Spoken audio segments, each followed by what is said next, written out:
We created rules for a haunted house that shouldn't exist. Now, as adults, we found a house matching its description. Part 9. The fourth puzzle solution. All signs pointed to us getting inside the giant hamster wheel and running. It looked like we'd have to break the fourth rule. Greg's illustration of the giant hamster running on its broken wheel through a city made us think we had to do something like that ourselves. Well, the running part. The broken part made us think we were meant to break a rule. When it came to the white elephant, Jennifer mentioned something she'd learned in a university lit class from some Hemingway story about abortion. Something symbolic about a white elephant being a gift from kings to people they didn't like. A white elephant was a costly gift to maintain, and it was so revered that you couldn't put it to work to get your money back. It was a gift you didn't want. Patrick thought maybe it was related to Greg's hamster and the hospital bills his aunt had to pay after her bite got infected. Greg's sporadic mumblings while taking notes helped us to the conclusion that the glittering orb made of old bottle caps was related to a favorite saying of his when he was younger. One person's trash is another's treasure. Apparently, it was even an expression he reminded himself of nowadays when helping design advertisements. As for the salt, once we tried a little on the smooth surface of the inside of the wheel and ran our hands over it, it seemed like it would not give us a whole lot more traction when running inside. Then I remembered something I'd heard about how salt might keep out ghosts and demons, and I said as much to the others. We got ready to sweep it up using the broom and dustpan. Figured we'd put it in front of the room's opening. If those entities ran towards us once we broke rule number 4, once we got to running inside the wheel, maybe that salt on the floor would stop them. For a while, Greg had been pretty silent, mostly just jotting down and drawing things in his new sketchbook. But then he had a whole lot to say. "Gal and guys," Greg said, "I've done a fair amount of research on matters concerning ghosts and demons. I thought it would help with my doodles back when I gave a hoot and wasn't a slave to the corporate system. Salt doesn't always work. And we don't know if the entities we have fall under these categories. Besides, we should take a moment to consider something important. You know how we were vague with some items in the house when we put them into the design as kids? And how we think the house might be filling in the missing details? Well, we left the puzzles vague. I think it wants us to get into the wheel and run. I think it's using the salt to trick us into doing that." "But we came up with the clues," Jennifer said, "including the salt." "Sure, but that's why the clues all fit," Greg said. "Whether it's a piece we literally use to solve a puzzle or just a hint at its solution. We did plan on each floor puzzle relating to one of us. That's why one person took care of the items in each puzzle room instead of us all handling them together. But at that time, I think it was rather random. We didn't know how they'd all fit together. We weren't sure about the puzzles or didn't want to do them yet." "That's right," Patrick said. "And those items, at least for me, were placeholders. I remember thinking once I figured out what my puzzle would be, I'd come back to it, change some of the things in the room to be more clue-like." "But we didn't come back to it," Greg said. "We considered the house finished, with the puzzles still nothing more than the things around them, with arrows or circles and the word puzzle pointing out where it would be." "No," I said. "We didn't finish. The house was complete but not finished. There were some things we could have made better. We gave up. About the time we gave up on Sally coming back." "Whatever the case," Greg said, "I'm pretty sure the house has been using what we put in each puzzle room to make up the puzzles for us. Maybe it's somehow tapping into our memories or subconscious to do that. Or maybe it's just using what's in the house. I don't know. Either way, it wants us to fail. If we put that salt down in front of the entrance, thinking the entities won't pass beyond it, and one of us gets in the wheel and runs, I believe we'd be doing exactly what it wants. We haven't seen these things run yet, and I don't think we want to. We should exhaust all our other options first. Going back to the drawing board, which for Greg was back to his sketchbook note-taking, we returned to ways of making the wheel spin without any of us running inside it. That was a doozy, because we could not get it to budge from the outside, even when gripping the bands that ran about 6 feet intervals along the interior. Somebody said something about the wheel needing a person's weight in there for it to spin. About how, if somebody just got in there, it would unlock the wheel's movement, and the others of us might be able to spin it from the outside while the other person was inside. The force of the spin could keep them in place. They wouldn't need to run. We had our concerns though.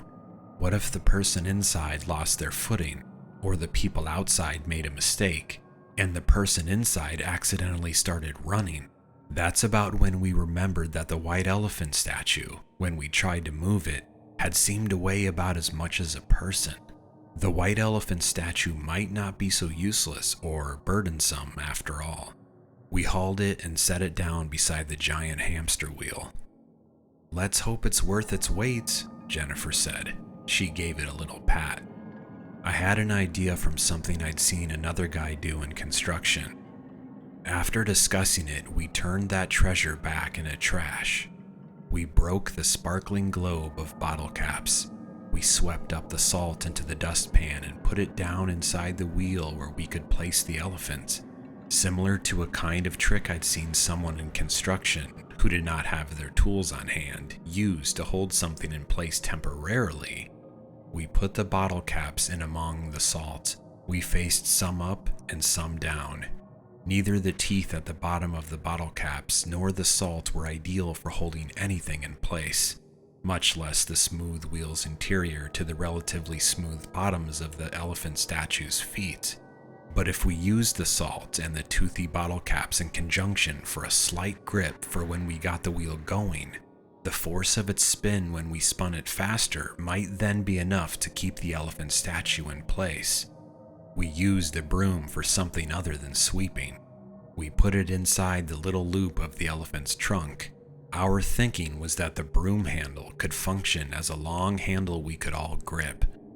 Then we took deep breaths, did our little counting thing that by now had become a ritual, and together lifted the heavy elephant statue up and placed it onto the wheel. Something clicked. We didn't waste any time. If we waited too long after that click, we might fail the puzzle. Maybe we had already failed. There was enough space on the broom handle extending from the elephant's trunk for each of us to put our hands on it. It took us a little bit to get our rhythm in sync, but together we got the wheel moving. We had to get it going fast to keep the elephant from dropping. Faster. A little salt sprayed out the sides. The bottle caps, alternated facing up and down, held. Faster. The wheel was spinning at a running pace, but for all we knew, the puzzle hadn't been solved. No doors opened to us. My arms felt like they were being pulled out of their sockets. I imagined they'd keep going, still gripped on the broom handle, once separated from my body, as the wheel was spun more and more frantically. I kept glancing at the crazed yet frightened cartoony face of the hamster in its giant wheel terrorizing the city in that illustration on the wall. The four of us in the white elephant statue got that wheel going so fast that I began to think it was a wonder it didn't break loose like the one in the illustration. That's exactly what it did. When the wheel finally broke loose from its frame, Greg yelled out for us to let go. I suppose it was a little similar to how he'd had to let go of his pet hamster when he was a kid. Except this physically hurt. Of course, the longer you held on, the more it would have hurt. The giant hamster wheel and the elephant in it slammed against the wall and toppled. I was surprised it didn't so much as put a dent or crack in the wall. We were all groaning and rubbing our shoulders, arms, or hands. We sat for a while. No sign of the entities or their footsteps, but we sat facing the room's entrance just in case. Where the wheel had been, a hole had opened up under its frame. As we started to feel better, we got up and peered down into the hole. It was slanted like a laundry chute, or like a pitch-black water slide tube without the water. "Well," I said, "we solved the puzzle, so this should be pretty straightforward." We debated it for a little, but then decided to risk it. Nothing else had opened up to us, and we knew, because of how we designed this house in Greg's old sketchbooks, that the door back through the ballroom would be locked to us. Not that we were eager to go back through there anyway. As we were starting to play rock, paper, scissors to decide who would go first, Patrick said in an even, almost monotone, "Geronimo," and he disappeared down the chute. We waited for about a minute, then we called. When we didn't hear back, we decided to go down after him. We agreed to each wait about 30 seconds so as to avoid hitting each other. I went last. It was a long slide down in the darkness. I called out to the others as I went down it. No one replied back. I felt alone for the first time I'd been in that house. Then I heard agonized shouts up ahead. I tried to slow myself as much as I could by applying pressure to my heels and putting my hands against the walls. It hurt, but not as much as hitting my friends would. I heard them calling up to me. Patrick had slammed into a wall down there. He was hurt. Moving my shoes to the side when I was really close, I avoided much of the impact with Jennifer in front of me. She grunted as both of us did our best to buffer the impact. I could see nothing, probably the darkest place I'd been in. Flashlights might have come in handy.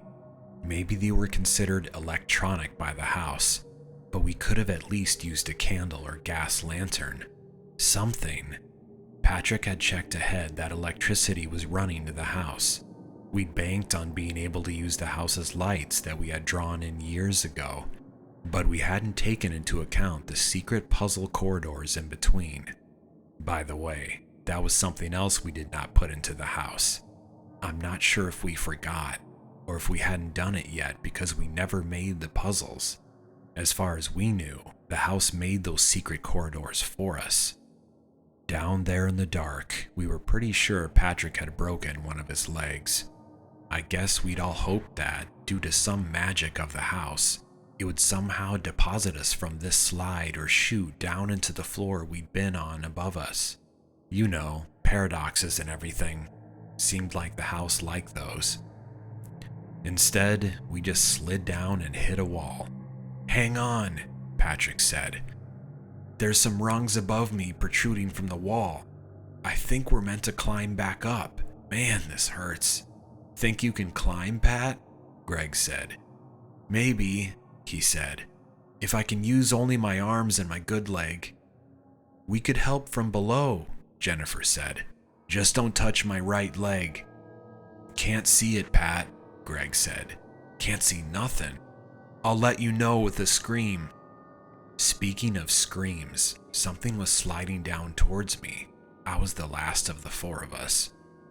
"Guys," I began. "We've got comp." Something slammed into me. Luckily, it struck my shoulders and the top of my back and not my head. Even so, pain went up and down me like my entire body had become a bad tooth. It took my mind off the chemical burns on the back of my hand that had still been somewhat bothering me. Fingers, or something like fingers, got into my hair. I tried to twist around to see if I could get some leverage on whoever or whatever was behind me, but it kept me from getting a good handle on it. "Go up," I said. "There's something physical in here with us. It's grabbing me." Grunting through his own pain, Patrick started to climb up the rungs, and Greg and Jennifer after him. I couldn't see them at all, but I heard them going up. I gave a warning in case it was a person, like Sally, in there with us. Told it to let go unless it wanted to get popped. Then I used all the strength I had from that position to strike behind me with my hands and elbows. I hit air. Dark, blank, dry nothing. When I climbed up behind the others, I kept thinking I felt something on my neck or back. Couldn't tell how much of that was the after effect of getting struck or my imagination. There was light above. Kept thinking something would grab my foot and yank me down. It didn't. The ladder brought us back up to the 4th floor anteroom next to the stairs, where a panel in the floor had opened up. My pain after getting clobbered by whatever had been behind me was residing to a dull, tired throb. Patrick was hurt worse. However, he could stand and even walk on his foot, though he hobbled. It seemed to be an ankle sprain rather than a broken bone. Even so, we had to comfort him as he expressed his worries of being a dead weight. "Now I might as well have turned back before," he said as Jennifer and I got on either side of him. "I got the feeling that ain't the case," I said. "You took one for the team, Pat," Greg said. "If not for you, then someone else probably would have gotten messed up. Somebody had to go first." "Hey," Jennifer said, "we just have one more floor left." It was true. One more floor, and then the attic and whatever secrets it held. Secrets like the treasure. Propping Patrick up, we stood together facing the flight of stairs that would take us to the 5th floor. Part 10, the 5th floor. Together, we walked up the final flight of stairs to the 5th floor. We had not designed a way into the attic, which is one of the reasons I considered our designs unfinished. Years ago, sitting together in our parents' apartments, we had made the notation that the 5th floor puzzle room would take whoever solved the 5th puzzle directly to the attic. The attic was a treasure room as well as an attic, after all, and we had intended to make it very difficult to get there. As I've mentioned, if we thought that we might someday face this house and that making it as difficult as we could back then would somehow help us get our friend Sally back, I don't think we ever stated it aloud as kids. Based on what we'd seen so far as adults, we could only assume that the house would fill in the details as to how we would get from the puzzle room to the attic. Before the puzzle room and the attic, though, there was the rest of the 5th floor that needed crossing. By the time we got up the stairs and were walking through the 5th floor anteroom, Patrick seemed to have gotten better at hobbling on what we were hoping was just a bad ankle sprain. The expressions on his face, though, made me think that the pain was as bad or worse than it had been. In this anteroom, there were a series of photorealistic paintings that my mind kept telling me were real blown-up photographs. The frames were gilded and elegant, a stark contrast to the subject matter. These framed pictures were about the dolls' head pots with plants in them on the front porch of the house. From left to right on one wall, they showed first a doll head being removed from its body, then it being sawed open with a saw, then filled with an actual brain, then filled the rest of the way with soil. The final 2 pictures showed a dead or dying plant, something like a small tomato plant without its fruit, being transplanted to the doll head pot, and lastly, what looked like a dried, shriveled heart being attached to a branch of the dead or dying plant with twine, as if the dried heart were some kind of makeshift fruit. In all of these pictures, the hands of whoever was doing these things was always out of view. "That brain and heart," Patrick said, "that wasn't our doing." "Yeah," Greg said, "not to mention how realistic it is. Guess I was a good enough doodler as a kid, but I couldn't have made anything approaching that level of realism in one of those old sketchbooks. Nobody could." "It's like someone really took pictures while putting one of those doll head pots out front together," Jennifer said, "and then took some liberties." My mouth had gotten very dry. I had to borrow Patrick's water bottle. "Well," I said, "Sally did like the dolls, and the creepier the better." Similar to the anterooms, I think we had put all this stuff in to prepare who was going through the house for what was beyond. We knew that what was on the 5th floor would be almost entirely Sally. Unlike the other floors, which we kind of shared, other than the puzzle room, we'd ended up moving most of her ideas up to the 5th floor, the highest floor next to the attic, after she had disappeared. We had done that to honor her. By the way, the mannequins on a couple of the floors had been her idea to begin with. She used to say, "What are mannequins but grown-up dolls?" The next room had some of Sally's creepiest dolls. Dolls sat on shelves with their heads completely turned around. Dolls were glued together into towers and pyramids. There was decaying furniture so overrun with dilapidated dolls and doll parts that you couldn't tell where the furniture ended and the doll parts began. Doll heads were used as bowls, vases, and light coverings. Doll limbs were arranged on the floor in random, yet strangely esoteric patterns. The next bedroom was like this as well. But there was a human skeleton in that next bedroom. I nearly fell over and took Patrick with me. Greg and I were supporting Patrick and his hurt leg at that point.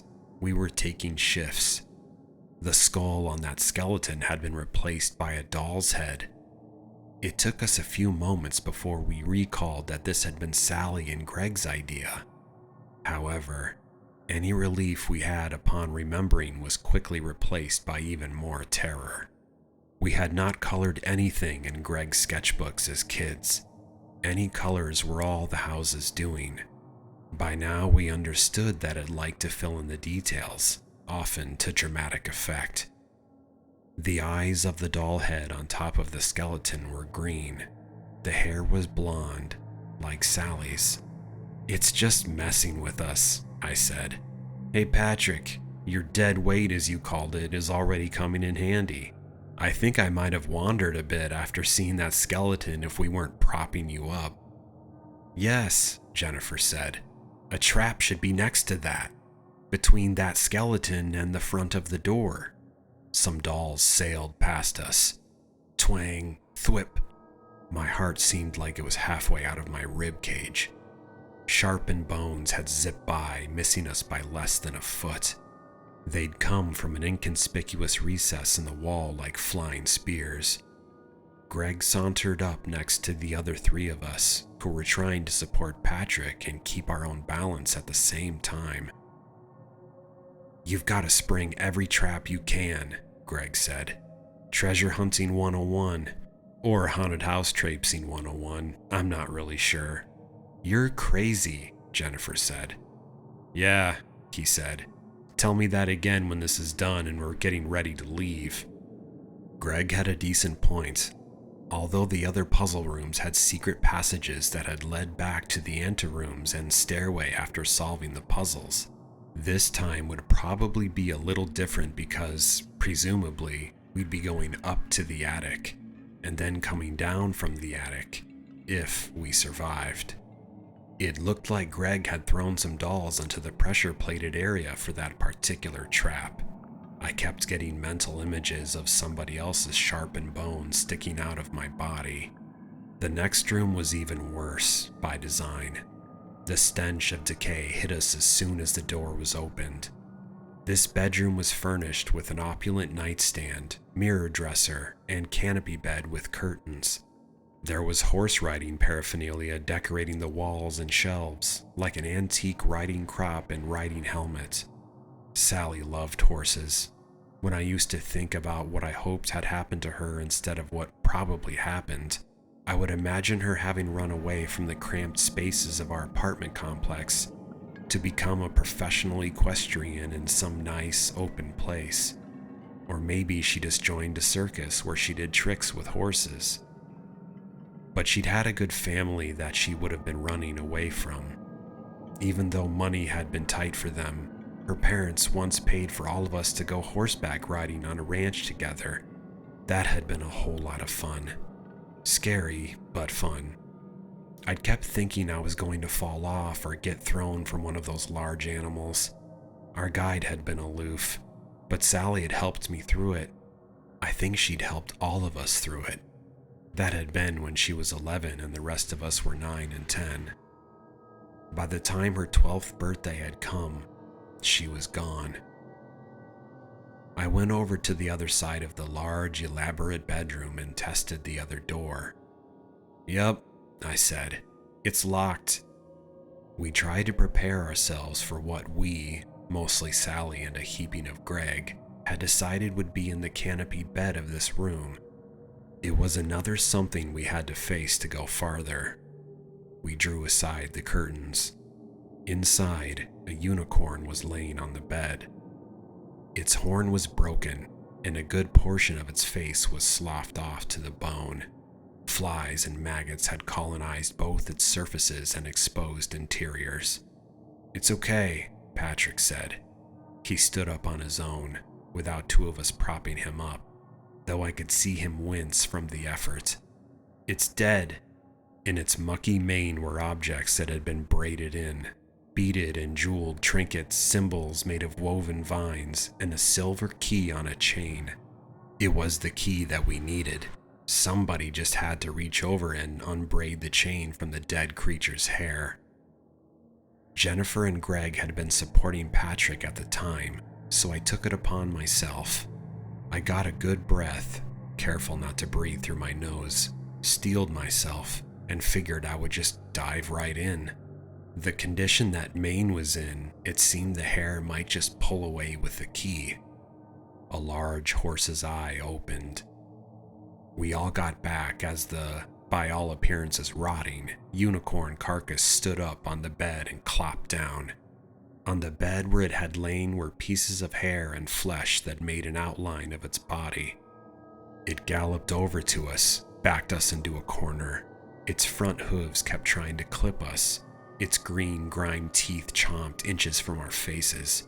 Its broken horn threatened a slower death than a sharper whole horn could. "One of us has got to run," Jennifer said, "to distract it while the others get the key." "We can't run," I said. "Rule number 4. Wouldn't want to have both the entities and that thing chasing us at the same time." "Gonna get ourselves killed if we don't do something," Patrick said. Then Patrick hollered at the unicorn. He couldn't stomp his feet because of his injury, but I think he had been hoping to frighten it. My stomach sank as it put a hoof in Patrick's chest, and I thought I heard something snap. At that point, we'd been letting the wall support Patrick. His body completely buckled to the floor. "Patrick," Jennifer said. Patrick was crawling in a semicircle, face down, jerking.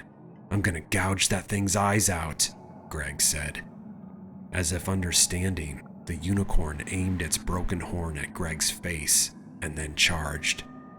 Jennifer pulled Greg out of the way. The unicorn thumped the wall like a ram against a tree trunk. Then it walked back and got ready for another charge.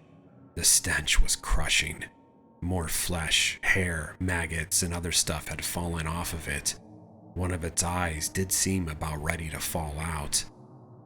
Maybe if we could keep dodging, its body would fall apart on its own. Or maybe the unicorn would find a way to keep moving until we were dead. But that got me thinking about falling and horses. It jogged loose a more specific memory of Sally. I'd been riding a horse behind hers on a trail near that ranch.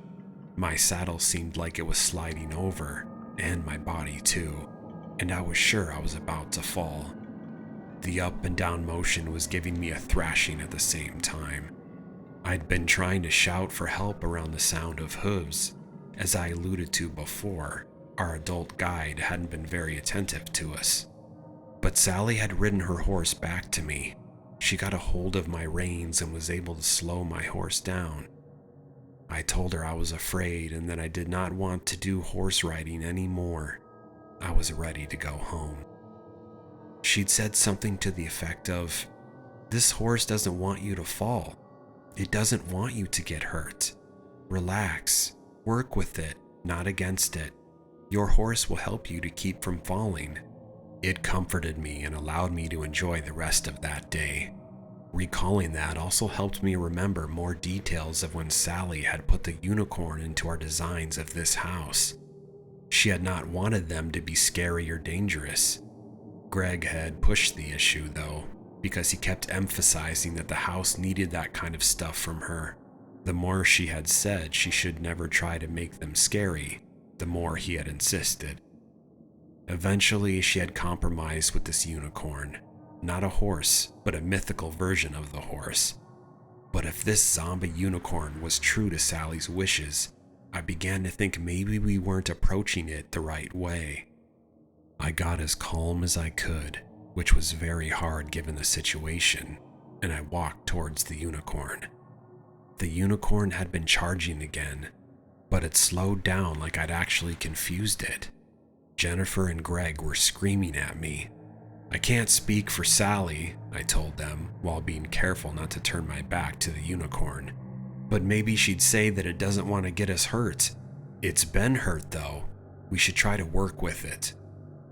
Slowly, I held out a hand.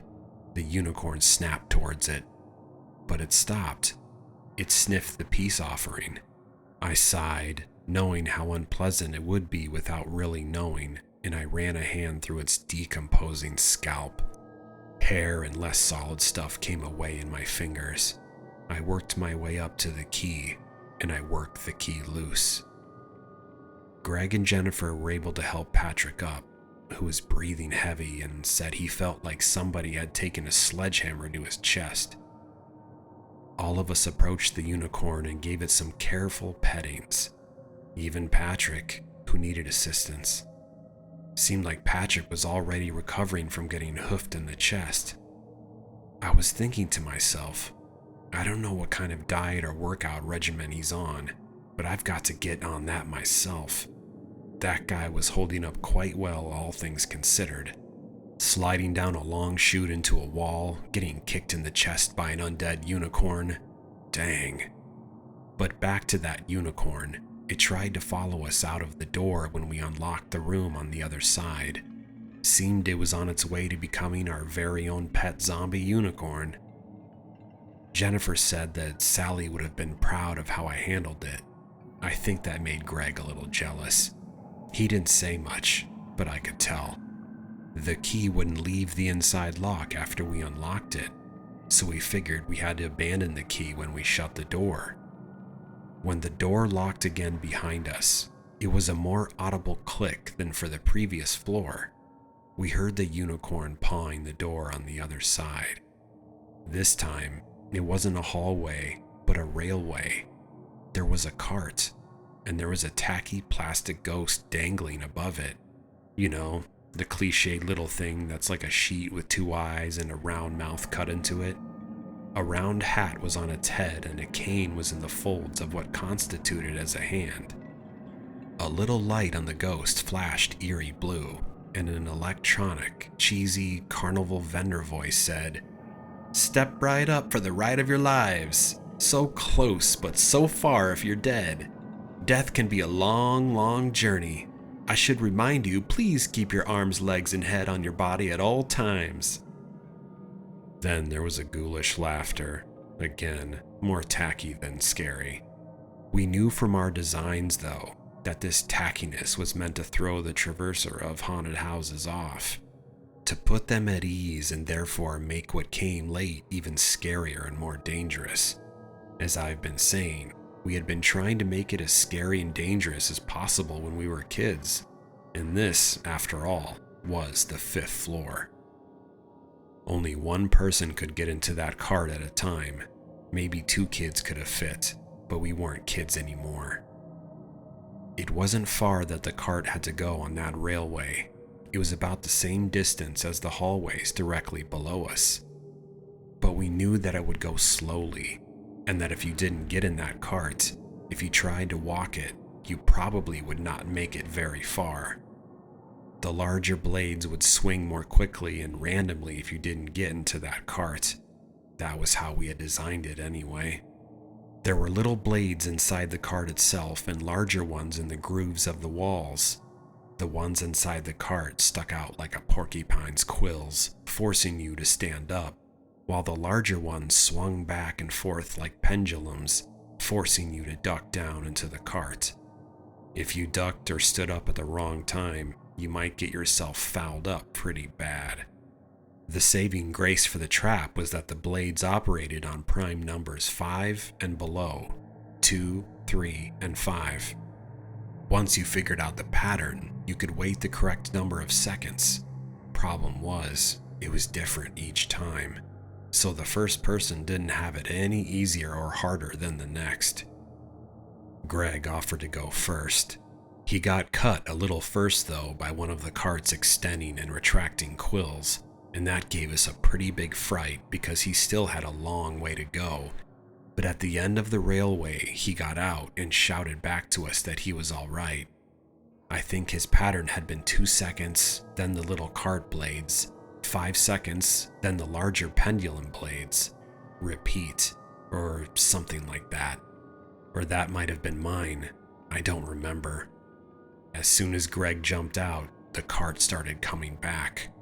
Jennifer went through with some near misses but without getting cut. I still think that on most days she's got the best balance and agility of the four of us by far.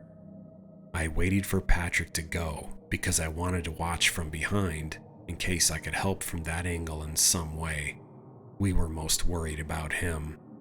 Oddly, it was like getting knocked around woke something up in Patrick because he seemed to do the best of us then, even with a sprained ankle and what we hoped was just a bruised chest. Patrick shouted, and about every time he stood up and was grunting in between. When I saw him afterwards, he was all snotty-nosed, bleary-eyed, and drenched in sweat. As for me, I got cut a little in the beginning like Greg did. It was those quills in the cart that got me just like they got Greg. Through my jeans and into the side of my calf as I was trying to stand. It probably would have been a whole lot worse if I'd been wearing shorts. After those first cart blades disappeared though, I was able to duck down and count and learn the seconds for the pendulum blade, and then I had a pretty good idea of my sequence. When I got through it, when all of us were through, we glanced over each other's scrapes. Finding Greg and mine to be nothing worthy of stitches, we stopped to celebrate. We gave ourselves a few cheers, figured we deserved it. Patrick joked, I hoped he was joking, that he might keel over and die later from internal injuries, but that he'd do all in his power to put that on hold until after we'd gotten the treasure. The house had thrown nearly everything at us, and so far, we'd survived. We'd risked our lives. We felt that we could do it a few more times if we had to. We felt that we were readier than ever to see it through to the end. But the room after the railway, the final puzzle room, baffled us more than any other had. It baffled us through its simplicity. It was a bright room, white walls, white ceiling and floor tiles. There was a medium-sized round wooden table at the center of the room where the puzzle should be. On top of the table was a little wooden tray with a slanted receptacle or nook. There was a silver key in the nook, and there was a wire running behind it and into the wall. We were as thorough as always, searching every square inch and crevice of that puzzle room, which was about the size of the 4th and 3rd floor puzzle rooms. Here are the clues that we could see in the 5th floor puzzle room. A medium-sized round wooden table in the center of the room where the puzzle should be. On top of this table, there was a wooden tray with a slanted receptacle, kind of like a pocket or nook. Upon closer inspection, we found the receptacle to be about 3 inches wide and about 7 inches deep. A silver key that seemed to be lodged into the bottom of the inside of the tray's nook or receptacle. We had some concerns that removing this key would start the puzzle. A wire running from the receptacle's tray backside and into the wall opposite the room's entrance.